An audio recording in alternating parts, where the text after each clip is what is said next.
Minoan. You're up.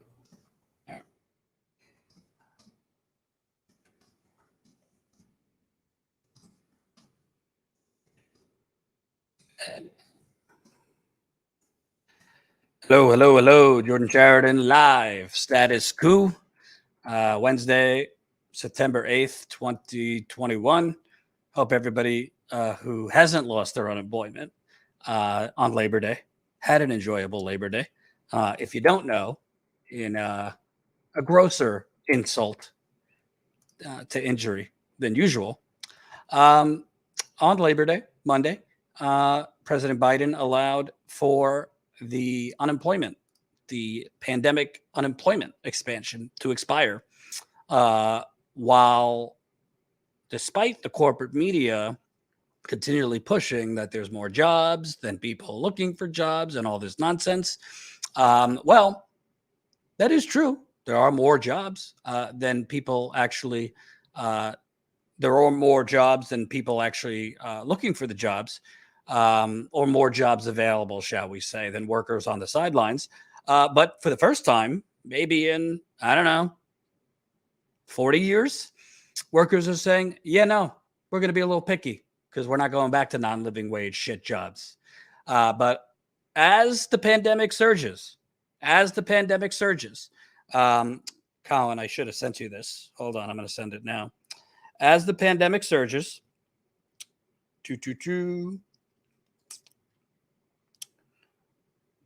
Colin, if you could show that when you get it, Colin. As the pandemic surges, with cases in children surging, we actually are now at more cases today, September 8th, than we were a year ago on September 8th. Idaho, good old Idaho, is basically overflowed. Their hospitals are overrun with COVID. And the eviction moratorium has lapsed, and people are presumably on the streets. And now you have federal unemployment expiring. With all that going on, we have the folks saying the economy is booming. The economy is coming back. Wonderful. And now, while all this is happening, you have all these folks basically up shit's creek without a paddle. Sure, you could say technically there's more jobs than people unemployed, but I don't know. Why would, if you are an unemployed person that has gone through a pandemic, why would you want to go back to that below minimum wage job where you're working 13 hours a day? Why would you want to go back to that job that is just clocking you at 30 something hours so they don't have to pay you benefits? Why would you want to go back to that job that you're peeing in bottles rather than going to the bathroom? Amazon. I mean, the list goes on. And finally, as workers continue to strike, you got Starbucks workers are forming a union or trying to. You got the Amazon workers organizing. All of these workers striking. Nabisco, coal miners in Alabama, the successful Frito-Lay strike. We have nurses striking now in Alabama, nurses that have been striking in Massachusetts. And by the way, we're currently trying to plot out when I could hit the road to cover some of these strikes, because I got a news for you. I don't want to just talk it. I want to walk it. So as I tell other progressives, hey, how about you take 5-minute break from bashing everybody and their mother to actually focus on workers finally fighting back? I want to walk the walk. So I want to go cover some of these strikes. So we're currently trying to organize that. So stay tuned for that. Hold on. You there? But as all this is going on, you have this myth, this complete myth. And by the way, smash that like button. Reminder, this is the short stream. This is the teaser stream. It is Wednesday, so we're live on Rockfin exclusively, probably in like 10, 15 minutes. I know a lot of people, have an issue with that. Well, not a lot of people, but some people have an issue with that. I apologize, but it is what it is. We, Rockfin, we are now over 100 premium members on Rockfin, which, as I told you, has triggered us earning more money from Rockfin, which is super, super exciting. So part of why we now are plotting this next trip to take with the workers' strike is because, as we were hoping with Rockfin, it would get us more guaranteed revenue per month, which allows us more ability to go out and travel and cover things. So super, super excited. I know some people, especially status quo members, say, well, I'm already paying as a member. Why should I not be able to watch the stream on Wednesday? I hear you. I'm actually going to talk to Rockfin, see if it's possible to maybe post the stream the next day, not the full stream, but most of the stream for our members, our paying members. So you might not be able to see it Wednesday, but you will be able to see it Thursday. But the reality is, without taking corporate money, you have to, in this new digital age of suppression and censorship, particularly when you have a lot more overhead than others, which is the travel, the equipment, paying freelancers. We have to find a way to earn more revenue to do it. So I'm sorry if some of you don't understand. If you, for those that have signed up for Rockfin, I am super excited about that. Again, this is just Wednesdays exclusively on Rockfin at 4:30. Soon, I'm going to have Tina on Rockfin, on the Rockfin stream today. Boy, the Los Angeles Police Department is breaking all sorts of laws, if you ask me. So we're going to talk to Tina about that. You might not live in LA, but you should want to know about this because it's very, very likely that other police departments are going to do the same thing, whether you are convicted of a crime, charged with the crime, or just an innocent bystander. They are starting to weaponize your own social media against you. What could go wrong?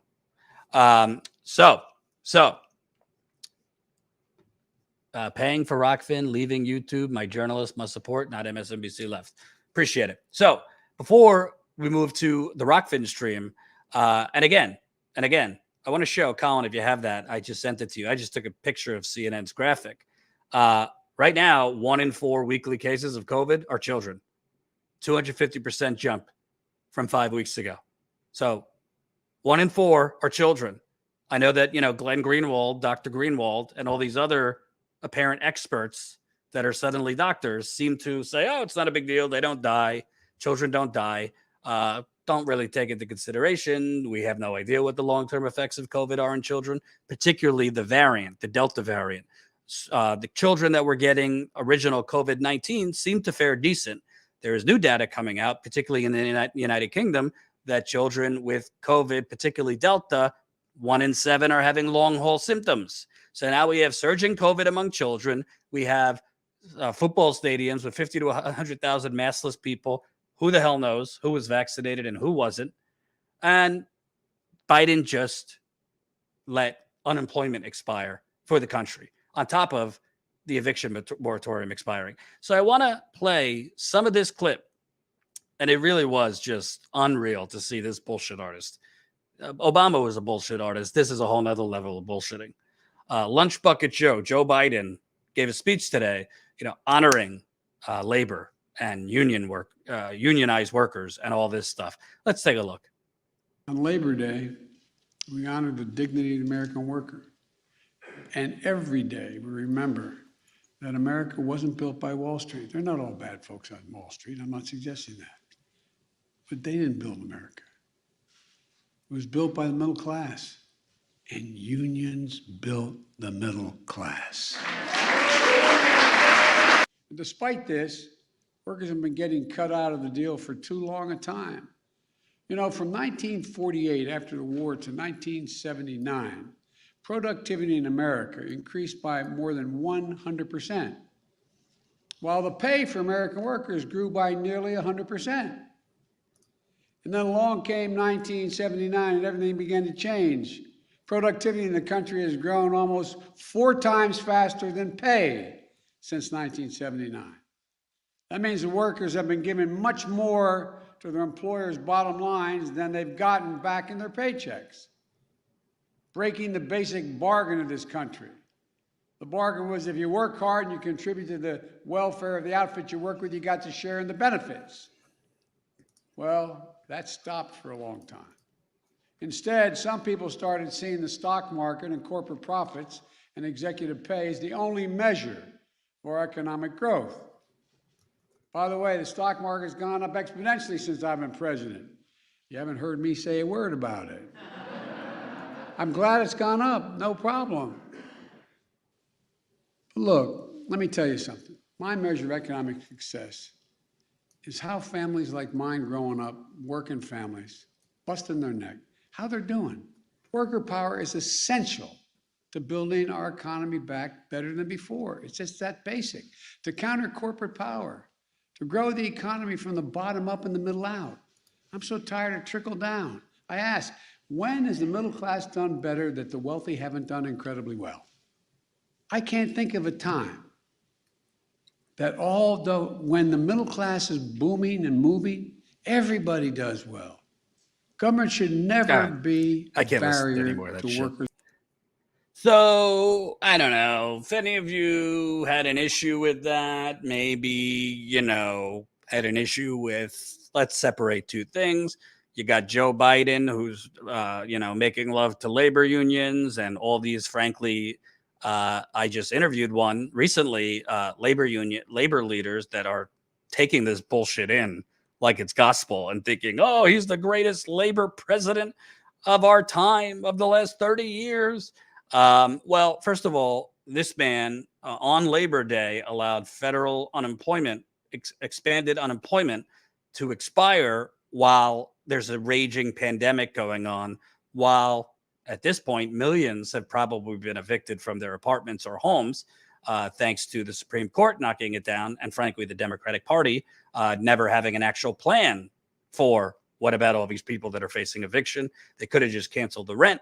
While Biden, on Labor Day and now today pushing this nonsense is basically lying to you that, oh, the economy's booming, jobs are roaring back. Yeah, look at the jobs reports. See what jobs are booming back. All non-living wage jobs. All terrible jobs. Sorry if you're a restaurant worker or work at a bar or hospitality. Majority of these jobs don't pay a living wage. Majority of these jobs, you're mistreated by your employers. Majority of these jobs, in a lot of cases, you're working more than one job. But you got to look at the things he was saying. The basic bargain. And his favorite, the Wall Street didn't build the middle class. Well, this is kind of problematic when you look at Joe Biden. And frankly, happy birthday, Bernie, 80 years old today. But where the fuck was this during the campaign? Joe Biden voted for NAFTA. Joe Biden was pushed deregulation of Wall Street. Wall Street has pummeled unions. In addition to voting for NAFTA, which basically decimated unions over the last 30 years, Joe Biden and his campaigns received millions from union-busting campaigns. Not just his campaign, presidential campaign, talking his Senate campaigns. 30 years as a senator, he's been raking in money from Wall Street, financial law firms, and a whole lot of other union-busting companies. Hell, his first fundraiser for 2020 was held by a vice president of Comcast, a major union buster. Joe Biden essentially has looked the other way as Amazon, other corporations break labor law. Joe Biden, while there are massive strikes going on in Alabama, Amazon is trying to unionize in New York. You got the Nabisco workers striking. You have teachers striking. Mr. Labor, Lunch Bucket Joe, what does he say?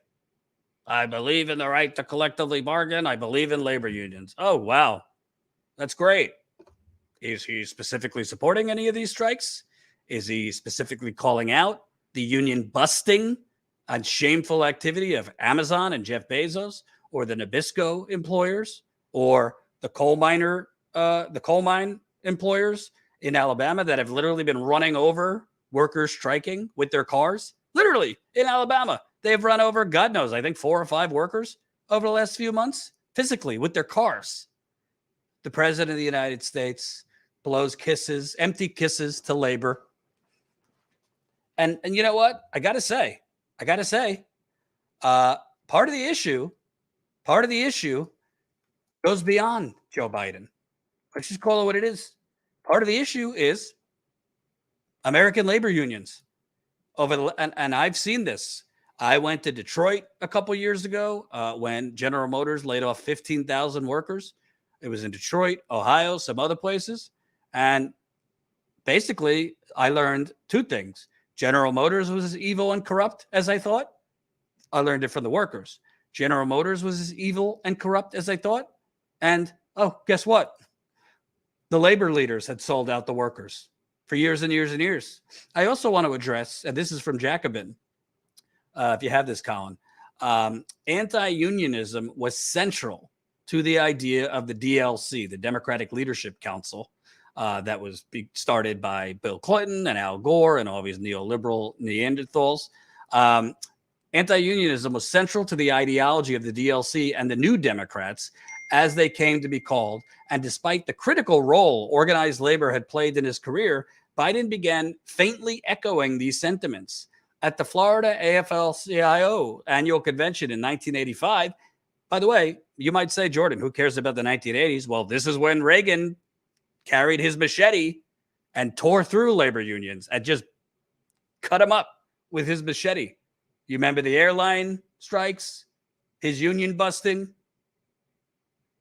Joe Biden at the AFL-CIO convention in 1985 delivered a keynote speech blaming labor for its own decline, chiding unions for fearing change and focusing on their own interests instead of the national interests. Yes, their own interests instead of the national interests, meaning the national interest that was going on. You know, that chart that began in the 1980s where Joe Biden's donors were hoarding workers' money, going to the top 1%. That must be what he meant by the national interest. The following year, at the Virginia State AFL-CIO's convention, he warned that labor, like the Democratic Party, was in deep trouble and needed to have a broader umbrella to envelope middle-class America so that it was no longer viewed as a special interest.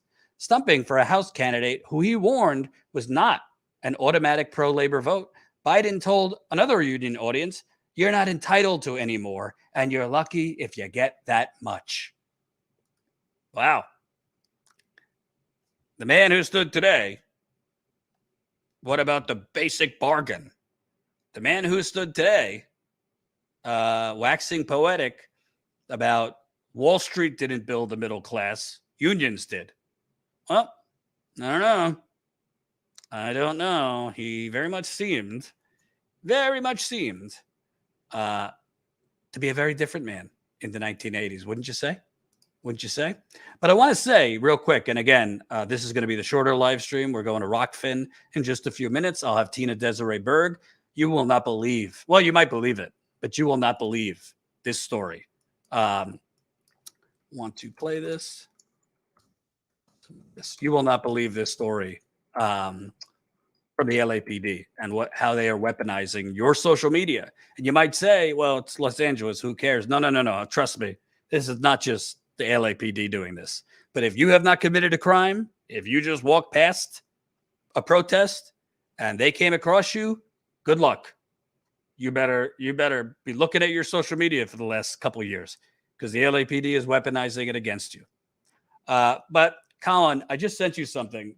I want to play just a clip of it because I want to make a broader point. Hold on.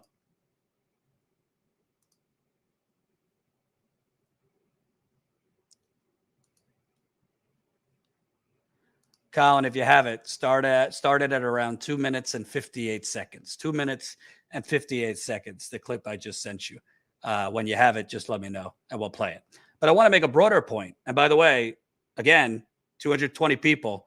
We're going to Rockfin in a few minutes for our weekly exclusive with Rockfin. If you missed it earlier, I am going to talk to Rockfin about maybe seeing if we could post at least, 70% of our Rockfin live streams for members, for Status Coup members the next day. Because I know a lot of Status Coup members have been saying, well, I'm already a paying member. I can't afford the $9.99 a month for your Rockfin. So why? I already pay for Status Coup membership. I think it's a fair point. We're trying to make everybody happy while bringing in more revenue for Status Coup. As I told you, once we hit 100 paid premium members with Rockfin, our guarantees from Rockfin went up. We have passed 100 premium subscribers. So the next payment we get from Rockfin is going to be substantially larger, which means we could go in the field. And if you missed it earlier, I'm currently working on trying to plot out a trip that will not bankrupt us to cover the strikes going on in multiple states with multiple workers and different companies, as well as the union drives going on. So stick with me. All right. I want to play this clip because Joe Biden is not the only problem here. Joe Biden is not the only problem. The Democratic Party is not the only problem. The union leaders are also the problem. Hit it. The labor movement's moment. You talked about the administration.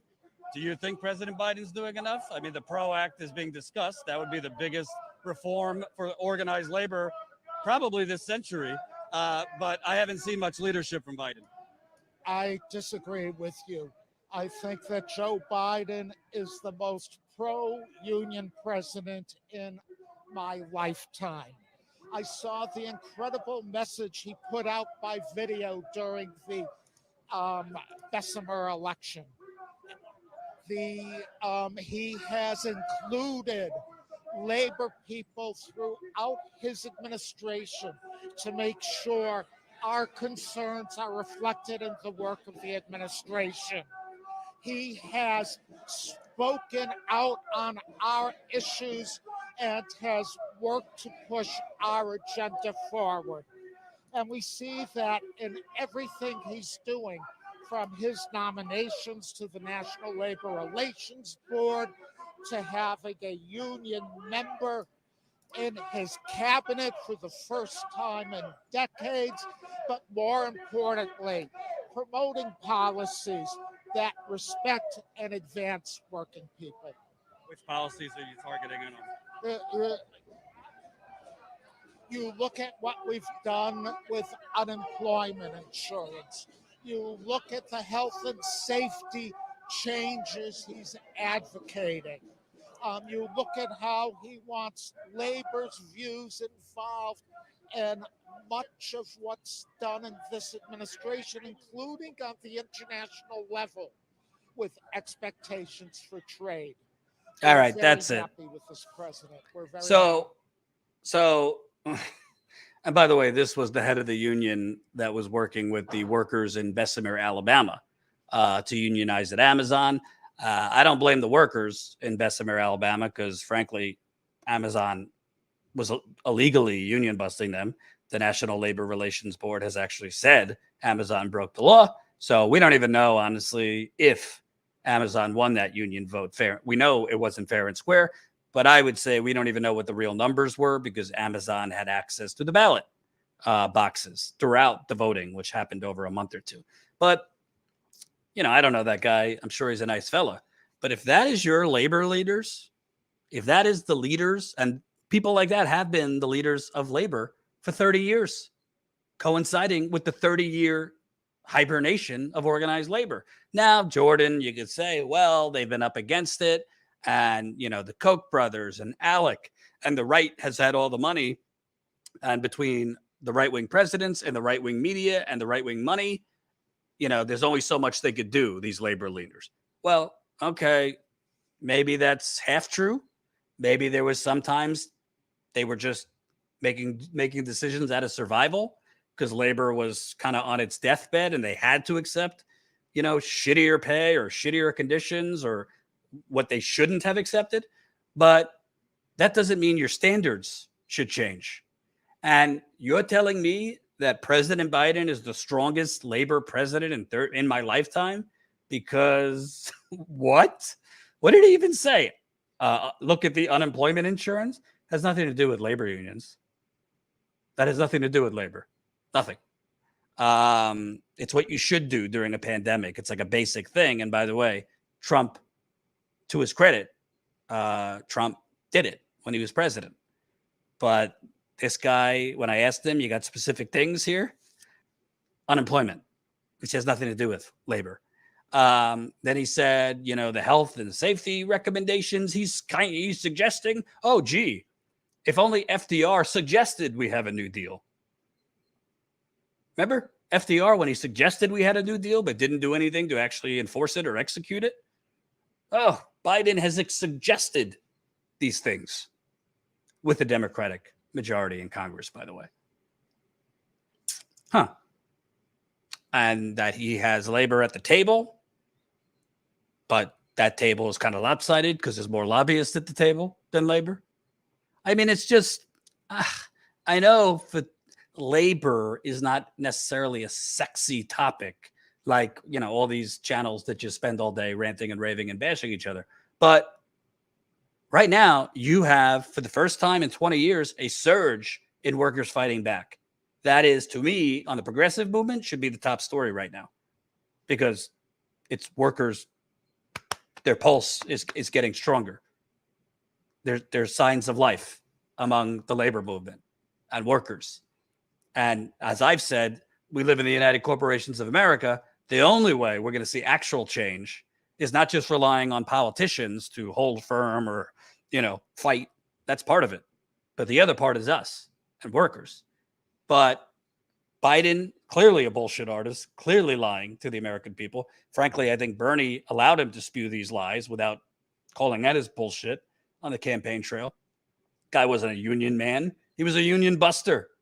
Bernie should have said that. You are a union buster. Who are you taking money from? Not friends of unions, union busters. It's incredible. You're such a union man. What's your explanation for NAFTA, which sent union jobs to Mexico and China? You're a union man. What do you think of Jeff Bezos? What do you think of the Waltons? What do you think of McDonald's managers? It's just crazy. Just crazy. But the media, you know, showed it, played his whole speech. It cheered him on. Ooh, labor. As Steve Grumbine and I addressed last week, you could, if you want to buy their nonsense about a booming economy, that's fine. We're not in a booming economy. The economy is booming for, you know, very few people. We have a quickly forming new housing bubble. We have a student loans disaster coming. And oh, by the way, millions of people being evicted like now already, you know, since the Supreme Court knocked it down. And oh, by the way, unemployment just expired. This is not a booming economy. This is an economic Hunger Games. Economic Hunger Games. So we'll stay on it. But for the people that can't go over to Rockfin, I hope you can. You could sign up as a Rockfin premium member, $9.99 a month for access to our premium Rockfin, as well as you know, Lee Camp is on there, Graham Elwood, and a whole lot of other people with their premium content. We have done some stuff on 9/11. I think we're going to do another stream on 9/11, possibly next week. We've done some stuff on JFK and his assassination and who was involved, CIA, things we can never talk about on YouTube for fear of censorship and getting rid of us. So sign up, rockfin.com/status coup. It also gives us the guaranteed revenue we need to go in the field and give the microphone back to the people and cover the stories you won't see anywhere else. So also, as I told you, I'm actually going to talk to Rockfin, see how much of the Rockfin premium live stream we could post for our Status Coup members, our paying members, because I don't want Status Coup members to feel, you know, not included. And also for Status Coup members, we're working on a members call. The truth is, somebody mentioned it in the super chat. I left my number for Jen. She hasn't called me back. Listen, folks, real talk, not going to sugarcoat it. Jen's not well. Jen's not well. It's not for me to discuss her personal information. She's been very public about her fight with long haul COVID. And frankly, I think she's been working too hard with dealing with long haul COVID. She not only has long haul COVID, but she has a secondary illness that came from long haul COVID called POTS, which I don't want to butcher it. I don't know enough about it, but it is really, if you know about POTS, it can be debilitating. So she's not doing well. So she hasn't responded to your email or your number. She's only human. She's working through a lot of physical issues right now, as well as, you know, she's a mother, has kids. So, you know, she'll be in and out. Fortunately, you know, hopefully her next appointment with her doctor can be moved up. Johns Hopkins University, where they are treating long haul COVID patients, is so backed up with long haul COVID people that they are, I think her appointment was in April or May, and the next one was in November. And despite Jen calling to try to get in earlier, they're so full with long haul patients. So yeah, it is what it is. She can't. She'll be in and out as best as she can. And yeah, Colin and I and others will pick up the slack. So please head over to Rockfin. I'm going there now. I'll be joined with Tina Desiree Berg, who does freelance work for us, was just attacked by a anti-vaxxer in LA. We're going to talk a little bit about the police terrorizing people and basically spying on you in secret ways and public ways. So head over rockfin.com/status coup. We'll be starting up in a few minutes. Thanks for watching. We'll be back right here on Status Coup YouTube for our normal live stream tomorrow. Thanks for watching. And hopefully I'll see you over at Rockfin.